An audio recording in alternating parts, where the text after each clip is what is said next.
ನಮಸ್ಕಾರ ಟಿವಿ2ಗೆ ಸ್ವಾಗತ. ಶಿಕ್ಷಣಕ್ಕೆ ಆಸರೆ 500ಕ್ಕೂ ಹೆಚ್ಚು ವಿದ್ಯಾರ್ಥಿಗಳಿಗೆ ಉಚಿತ ಸ್ಕೂಲ್ ಬ್ಯಾಗ್ ವಿತರಿಸಿದ ಕವಿತಾ ಶ್ರೀನಾಥ್. ಸಮಾಜ ಸೇವೆಯೇ ದೇವರ ಸೇವೆ ಎಂದು ನಂಬಿರುವ ಸಾರಿಗೆ ಹಾಗೂ ಮುಜರಾಯಿ ಇಲಾಖೆ ಸಚಿವರಾದ ಶ್ರೀ ರಾಮಲಿಂಗಾರೆಡ್ಡಿ ಅವರ ಮಾರ್ಗದರ್ಶನದಲ್ಲಿ ಬಿಟಿಎಂ ಕ್ಷೇತ್ರದ ಸುದ್ದುಗುಂಟೆ ಪಾಳ್ಯದ ಕಾಂಗ್ರೆಸ್ ಪಕ್ಷದ ನಿಷ್ಠಾವಂತ ಮಹಿಳಾ ಮುಖಂಡರಾದ ಕವಿತಾ ಶ್ರೀನಾಥ್ ಅವರು ಶಿಕ್ಷಣಕ್ಕೆ ಹೆಚ್ಚಿನ ಆದ್ಯತೆ ನೀಡಿದ್ದಾರೆ.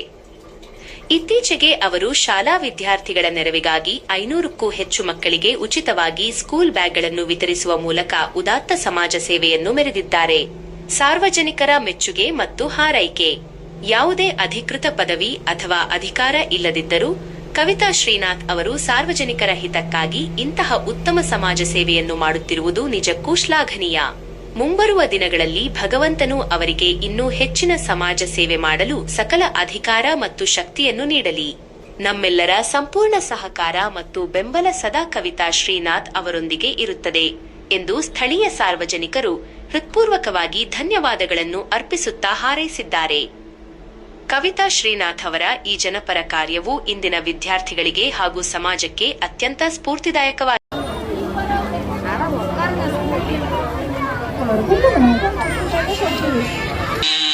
ಕೊಡುಗೈದಾನಿ ಚಿನ್ನದ ಮಗನು ಇವನು ಅದ್ಭುತ ಜ್ಞಾನಿ, ಜನಸೇವೆಗೆಂದೇ ಹುಟ್ಟಿರುವ ದೇವರ ಕುಲವು, ಇವರ ನೆರಳೆ ಬಡವರಿಗೆ ನೂರಾನೆಯ ಬಲವು, ಈ ಮಣ್ಣಿಗೂ ಇವರ ಋಣವೈತೆ ಪ್ರತಿ ಉಸಿರು ಇವರ ನೆನ್ಪಿನೈತೆ.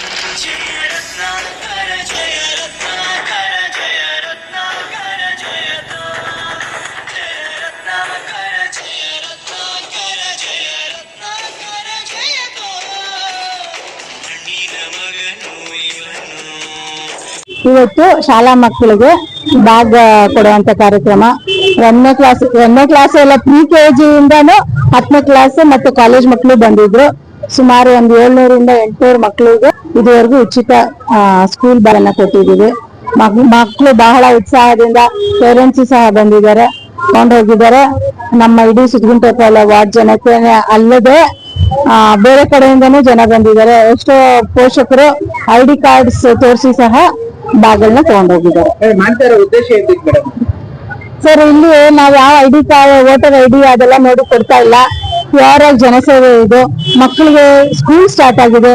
ಎಷ್ಟೋ ಪೋಷಕರಿಗೆ ಬ್ಯಾಗ್ ಸಹ ತಗೊಳ್ಳುವಂತ ಒಂದು ಪರಿಸ್ಥಿತಿ ಇರಲ್ಲ. ಈಗಿರುವಂತ ಬೆಲೆ ಏರಿಕೆಯಲ್ಲಿ ಡೀಸೆಲ್ ಬೆಲೆ ಆಗಿರ್ಬಹುದು, ನಿತ್ಯ ನಾವು ಉಪಯೋಗ ಮಾಡುವಂತ ವಸ್ತುಗಳು ಗಗನಕ್ಕೇರಿದೆ. ಹಾಗಾಗಿ ನನ್ನ ಕಡೆಯಿಂದ ಎಲ್ಲಾನು ಕೊಡೋಕ್ಕಾಗಲ್ಲ, ಅಟ್ಲೀಸ್ಟ್ ಬ್ಯಾಗ್ ಒಂದು ಕೊಟ್ಟು ಪೋಷಕರಿಗೆ ಮಕ್ಕಳಿಗೆ ಸಹಾಯ ಮಾಡೋಣ ಅಂತ ನಾನು ಈ ಉದ್ದೇಶದಿಂದ ಬ್ಯಾಗ್ ಅನ್ನ ವಿತರಣೆ ಮಾಡಿದ್ದೀನಿ.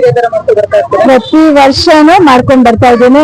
ಇನ್ನು ಮುಂದಿನ ದಿನಗಳಲ್ಲಿ ಡಿಗ್ರಿ ಮಕ್ಕಳಿಗೂ ಸಹ ಸಹಾಯ ಮಾಡ್ಬೇಕು ಅಂತ ನಾನು ಉದ್ದೇಶ ಇಟ್ಕೊಂಡಿದ್ದೀನಿ. ಎಲೆಕ್ಷನ್ ಹತ್ರ ಬರ್ತಾ ಇದೆ, ಈ ತರ ಒಂದು ಜನಸೇವೆ ಮಾಡ್ತಾ ಇದ್ರೆ ಹೆಂಗೆ ಮೇಡಮ್? ನಾನೇನ್ ಹೇಳೋದು ಸರ್, ನೀವು ಜನರನ್ನೇ ಕೇಳ್ಬೋದು. ಕೋವಿಡ್ ಸಂದರ್ಭದಲ್ಲಿ ಆಗ್ಲಿ, ಯಾವುದೇ ಸಂದರ್ಭದಲ್ಲಿ ಆಗ್ಲಿ, ನನಗೆ ಜನಸೇವೆ ಮಾಡೋದು ನನ್ನ ಚಿಕ್ಕ ವಯಸ್ಸಿಂದ, ನನ್ನ ಸ್ಕೂಲ್ ಡೇಸ್ ಇಂದಾನು ನನ್ನ ಮೈಗೆ ಅಂಟ್ಕೊಂಡ್ಬಿಟ್ಟಿದೆ. ನಾನು ಅಷ್ಟೇ ನಮ್ಮ ತಾತನವ್ರನ್ನ ನೋಡ್ಕೊಂಡ್ ಬೆಳೆದಿದ್ದೀನಿ, ನಮ್ಮ ತಂದೆ ತಾಯಿನ ಜನಸೇವೆ ಮಾಡೋದು ನೋಡ್ಕೊಂಡ್ ಬೆಳೆದಿದ್ದೀನಿ. ಈಗ ಅಷ್ಟೇ ನನಗೆ ಪ್ರತಿನಿತ್ಯ ಏನಾದ್ರೂ ಒಂದು ಸೇವೆ ಮಾಡ್ಬೇಕು, ಜನಸೇವೆ ಆಗ್ಲಿ, ಪ್ರಾಣಿ ಸೇವೆ ಆಗ್ಲಿ, ಪಕ್ಷಿ ಸೇವೆ ಆಗ್ಲಿ, ಅದು ಮಾಡಿದ್ರೆ ನನಗೂ ಒಂದು ನೆಮ್ಮದಿ. ನಮ್ಮ ದೇವಸ್ಥಾನ ಇದೆ, ದೇವಸ್ಥಾನದ ಕಡೆಯಿಂದ ಧಾರ್ಮಿಕ ಕೆಲಸಗಳು, ಅಲ್ಲಿಂದ ಜನಸೇವೆ, ಮತ್ತೆ ಈ ತರ ಒಂದು ಮಾಡ್ತಾ ಇದೆ, ನಮ್ಗೊಂದು ನೆಮ್ಮದಿ. ಯಾವುದೇ ಒಂದು ಚುನಾವಣೆಗೆ ಆಗ್ಲಿ ಅಥವಾ ಇನ್ನೊಂದು ಅಪೇಕ್ಷೆ ಪಟ್ಟು ನಾನು ಯಾವತ್ತೂ ಮಾಡಿಲ್ಲ. ಇದರಿಂದ ಯಾವ ಎಕ್ಸ್ಪೆಕ್ಟೇಷನ್ ಇಲ್ಲ. ಮಕ್ಳು ಯಾರು ನನಗ್ ಬಂದು ವೋಟ್ ಮಾಡಲ್ಲ. ಪ್ಲಸ್ ಇಲ್ಲಿ ಬಂದಿರೋಂತ ಮಕ್ಳು ನಮ್ಮ ಕ್ಷೇತ್ರದವರ ಅಥವಾ ಸುದ್ಗುಂಟೆ ಪಾಳ್ಯದವರ ಅಂತಾನು ನಾನು ಕೇಳಿಲ್ಲ. ಯಾರಿಗೆ ಒಂದು ID ತಗೊಬಂದ್ರಿ ಅಂತ ಹೇಳಿಲ್ಲ. ಸ್ಕೂಲ್ ID ತಗೊಬಂದ್ರಿ ಅಂತ ಹೇಳಿದ್ದೆ, ಅದನ್ನು ಬೇಡ ಅಂತ ಹೇಳಿ ಯಾರೇ ಮಕ್ಳು ಬಂದಿದ್ದೀನಿ ಅವ್ರಿಗೆ ಕೊಟ್ಟು ಕಳ್ಸಿದ್ದೀನಿ. ಇದಕ್ಕೆಲ್ಲ ಸ್ಫೂರ್ತಿ ಯಾರು ಮೇಡಮ್? ಸರ್, ಇದಕ್ಕೆಲ್ಲ ಸ್ಫೂರ್ತಿ ನನ್ನ ಆರಾಧ್ಯ ದೇವ, ನನ್ನ ರಾಜಕೀಯ ಗುರುಗಳು ಸನ್ಮಾನ್ಯ ಶ್ರೀ ರಾಮಲಿಂಗಾರೆಡ್ಡಿ ಅಣ್ಣಾರವ್ರೆ.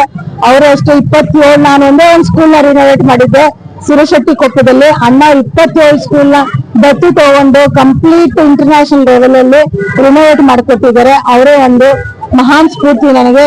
ಅವರ ಒಂದು ಸಿಂಪ್ಲಿಸಿಟಿ, ಅವರ ಒಂದು ಮಾರ್ಗದರ್ಶನದಲ್ಲಿ ನಾನು ಪ್ರತಿನಿತ್ಯ ಕಲಿತಾ ಇದ್ದೀನಿ. ಇನ್ನೂ ಕಲಿಯೋಷ್ಟು ಬಹಳಷ್ಟು ಇದೆ. 1% ಕಲ್ತಿದ್ದೀನಿ. ಅದನ್ನ ನಾನು ನಿಭಾಯಿಸ್ಕೊಂಡು ಹೋಗ್ತಾ ಇದ್ದೀನಿ. ಇನ್ನು ಮುಂದಿನ ದಿನಗಳಲ್ಲಿ ಸಾಹೇಬ್ರ ಒಂದು ಆಶೀರ್ವಾದದಲ್ಲಿ ಸಮಾಜಮುಖಿ ಕೆಲಸಗಳನ್ನ ಮಾಡ್ಕೊಂಡು ಹೋಗ್ಬೇಕು ಅಂತ ಹಿಂದೆ ಹೋದ್ರು ನಿಮ್ಮ ಸಮಾಜ ಸೇವೆ ಮುಚ್ಚಿದ್ದನು ನೀವಂತರ ಮುಂದಿನ ದಿನ ಇದ್ದೇ ಇರ್ತದೆ. ಖಂಡಿತ ನಾನು ಕೊನೆ ಉಸಿರಿರೋ ತನಕ ಸಮಾಜ ಸೇವೆ ಅಂತೂ ನಿಲ್ಲಲ್ಲ. ರಾಜಕೀಯದಲ್ಲಿ ಅವಕಾಶ ಕೊಟ್ರೆ ಇನ್ನೂ ಹೆಚ್ಚು ಜನರು ಸೇವೆ ಮಾಡುವಂತ ಒಂದು ಮನೋಭಾವನೆಯನ್ನ ಇಟ್ಕೊಂಡಿದ್ದೀನಿ. ಅದಕ್ಕಾಗಿ ರಾಜಕೀಯಕ್ಕೆ ಬರ್ಬೇಕು ಅನ್ಕೊಂಡಿದೀನಿ. ಇಲ್ಲಾಂದ್ರೆ ನನ್ನ ಕೊನೆ ಉಸಿರಿರೋ ತನಕ ಜನಸೇವೆ, ಪ್ರಾಣಿ ಪಕ್ಷಿ ಸೇವೆ ಖಂಡಿತವಾಗ್ಲೂ ನಡ್ಕೊಂಡು ಹೋಗುತ್ತೆ. ಕವಿತಾ ಮೇಡಮ್ ಅವರು ಸ್ಕೂಲ್ ಮಕ್ಕಳಿಗೆ ಬ್ಯಾಗ್ ಕೊಡ್ತೀನಿ ಅಂತ ಹೇಳಿದ್ರು, ಅದರಿಂದ ಬಂದಿದ್ದೀನಿ. 5ನೇ ಕ್ಲಾಸ್ 6ನೇ ಕ್ಲಾಸ್ ಅಲ್ಲಿ ಇದ್ದಾರೆ. ಗೊತ್ತು ಮೇಡಮ್ ಮಕ್ಕಳು. ನಿಮ್ಗೆ ಎಜುಕೇಶನ್ಗೆ ಅಂತ ಹೆಲ್ಪ್ ಮಾಡ್ತಾ ಇದ್ದಾರೆ ಈ ಕಡೆ? ಹಾ ಮಾಡ್ತಾರೆ ಮೇಡಮ್. ನಮ್ಮ ಮಕ್ಕಳು ಅಂತ ಅಷ್ಟೇ ಅಲ್ಲ, ಎಲ್ಲರಿಗೂ ಬಹಳ ಹೆಲ್ಪ್ ಇದೆ ಅವರಿಂದ. ಮತ್ತೆ ನಮ್ಮ ಎಸ್.ಸಿ. ಪಾಳ್ಯದಲ್ಲಿ ತುಂಬಾ ಕಾರ್ಯಕ್ರಮಗಳಿಗೆಲ್ಲ ಮಾಡ್ತಾ ಇರ್ತಾರೆ. ಎಲ್ಲ ಒಳ್ಳೆ ಚೆನ್ನಾಗಿ ಅವ್ರಿಗೆ ದೇವ್ರ ಕೃಪೆ ಯಾವಾಗ್ಲೂ ಇರ್ಲಿ, ಚೆನ್ನಾಗಿರ್ಲಿ ಹೀಗೆ ಅಂತ ಇಷ್ಟಪಡ್ತಾರೆ. ಯಾವುದೇ ತರದ ಕಷ್ಟ ಸುಖಕ್ಕಾಗಿ ಕವಿತಾ ಅವರು ಸಪೋರ್ಟ್ ಮಾಡ್ತಾರೆ ಖಂಡಿತ ಮಾಡ್ತಾರೆ. ನಿಮ್ಮ ಸಪೋರ್ಟ್ ಯಾವಾಗ ಇದ್ದೇ ಇರ್ತದೆ ಅವ್ರು? ಹೌದು, ನಮ್ದು ಅವ್ರಿಗಿದೆ, ಅವ್ರದ್ದು ನಮ್ದಿದೆ. ಇವತ್ತು ಇಲ್ಲಿ ಕವಿತಾ ಮೇಡಮ್ ಅವರು ಎಜುಕೇಶನ್ ಗೆ ಸಂಬಂಧಪಟ್ಟ ಹಾಗೆ ಚಿಕ್ಕ ಮಕ್ಕಳಿಗೆಲ್ಲ ತುಂಬಾ ಸಪೋರ್ಟ್ ಮಾಡ್ತಿದ್ದಾರೆ. ಹಾಗೆ ಮಕ್ಕಳಿಗೆ ಫ್ರೀ ಆಗಿ ಉಚಿತವಾಗಿ ಬ್ಯಾಗ್ ಅನ್ನ ವಿತರಣೆ ಮಾಡ್ತಾ ಇದ್ದಾರೆ. ಅದಕ್ಕೋಸ್ಕರವಾಗಿ ನಾನು ಮಕ್ಕಳು ಬಂದಿದ್ದೀನಿ. ಒಳ್ಳೇದ್ ಮಾಡ್ತಾ ಇದ್ದಾರೆ. ಅವ್ರಿಗೆ ಒಳ್ಳೆ ಆಶೀರ್ವಾದ ಇರುತ್ತೆ. ನಮ್ದು ಯಾವಾಗೂ ಜಯ ಇರುತ್ತೆ.